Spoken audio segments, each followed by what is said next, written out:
a lot of paperwork and a lot of effort to get it out. And the fourth objective is reliable ice roads that support scientific projects. Our aim is to keep it simple and keep it safe. Our solution is a real-time crash detection system that's integrated into the self-steering system display in the tractor. The driver will see on-screen crash location, the planned route, and road information. The plan has 4 parts: planning the route, surveying the route, driving the route, and most importantly, driving the same route again the next day. Driving the route with self-steering machines provides the ability to ground truth the radar imaging that's collect data from machine learning algorithms that can detect crevasses in real time. Driving the same route also allows data to be collected on ice flow velocity that can be used to predict areas where crevasses may form in the future. Driving the exact route again is not only important for the crew's safety, but also to gather multiple data sets from the same location and monitor the formation and growth of crevasses. The roadmap in 3 parts. First part is installing a self-steering system on piston bully survey tractor. This has the immediate impact of reducing stress and driver fatigue. It allows the driver to monitor the ground penetrating radar and reduces workload for the crew. We can record data for GPR machine learning algorithms and benchmark ice velocity data. Returning on the exact path for ground truthing also improves our machine learning. Roadmap part 2, crash detection. Building machine learning algorithms that use auto-detection for auto-detecting crevasses that use deep learning convolutional neural networks.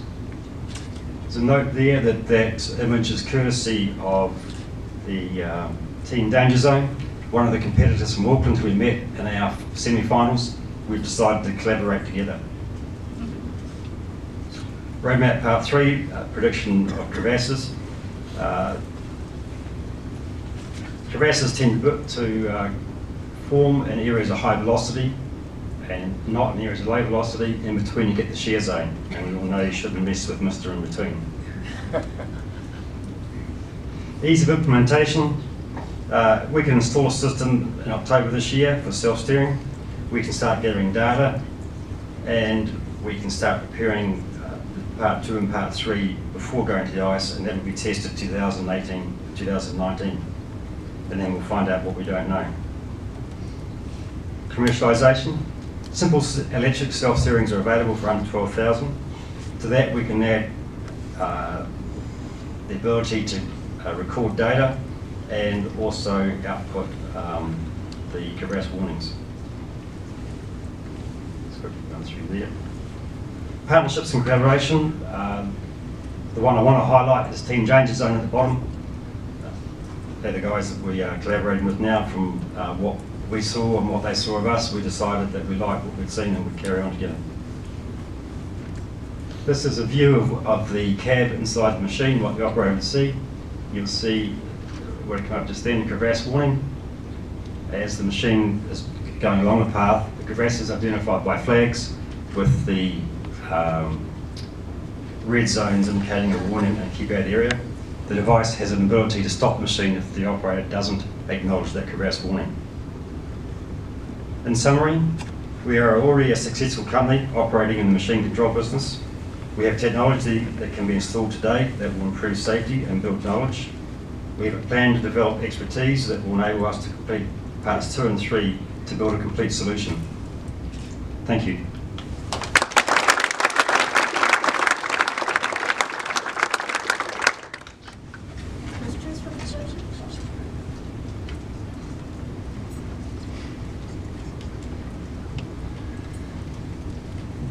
Hello. My ignorance is, what is the effects of being close to the geographic pole on the dilution of precision, and how will that affect your self-steering?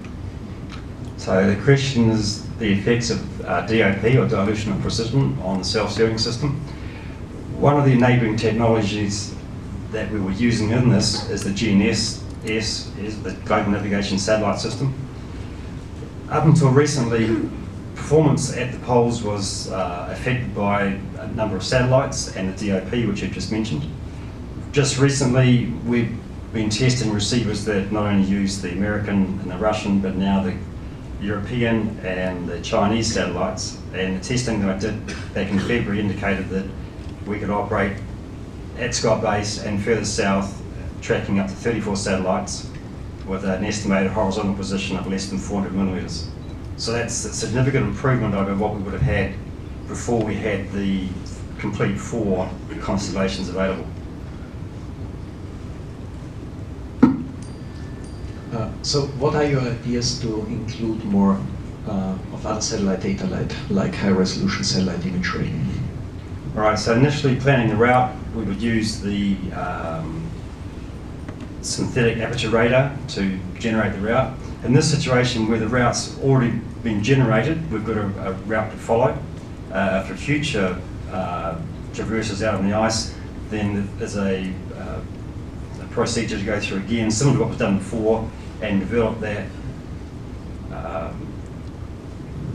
And that's a very hand-drawn process. It takes a bit of skill, and it's not done every day of the week, whereas driving is done every day of the week. And one of the things that I didn't mention, I'd like to mention also, is that with the speed that the ice shelf moves at, every day it changes, and it's moving between 1 and 3 metres a day.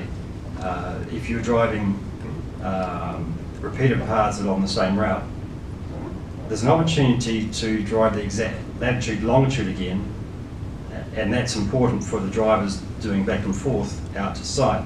But there was a science project which looked at the ice flow velocity, then there's a chance that you can not only drive the exact path which was done the day before, but you find a way of leaving a breadcrumb, if you like, on the previous day, then you can go and drive that again. But when you start talking about leaving breadcrumbs in the Antarctic, you get into problems with leaving stuff behind that you're not supposed to.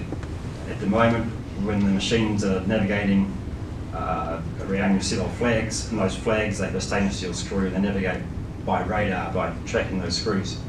Obviously, 300 odd kilometres out in the ice shelf, that's a lot of flags you've got to put out, and a lot of flags you've got to go and pick up again. So you could drop a ball bearing in the ground and track that, but you can't leave stuff which is going to decay and rust. So there's a bit of discussion to figure out how to do that. Did I answer your question? Hi. How realistic do you think is the translation of this technology over into some of those other applications that you hinted at? So the other applications, one of the things that I don't have a lot of experience with is the video imaging, and that's what we've talked to the Danger team about. And having talked to them about it now, I can see a lot of opportunities for using that information, geolocating it with a GPS guidance system, and that would have applications not only in agriculture for fruit picking, which is where it's been used at the moment. I don't really want to say too much about that because I'm not supposed to know too much about that. But for fruit picking, where I would see use in agriculture is for, let's say, squash plants, which are planted on a fairly flat soil bed with no weeds. They come back and they want to weed around the plant, which is better than spraying it. And with mechanical weeding and video identification of the plant, then you can move the mechanical weeder around to not hit the plant. And because you know where you planted the plant from georeferencing where it was planted, you know where it is, you know where to look, and then any other plants around it, you can interrogate and video image and whip them out if they're on the way.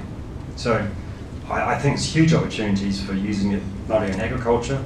And the video imaging market, from what I can understand, is taking off at a fair rapid pace.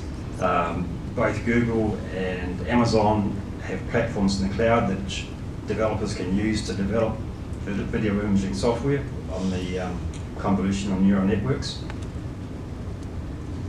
Oh, Carol, I'd love to see a question over here. We're done for time, sorry. Thank you.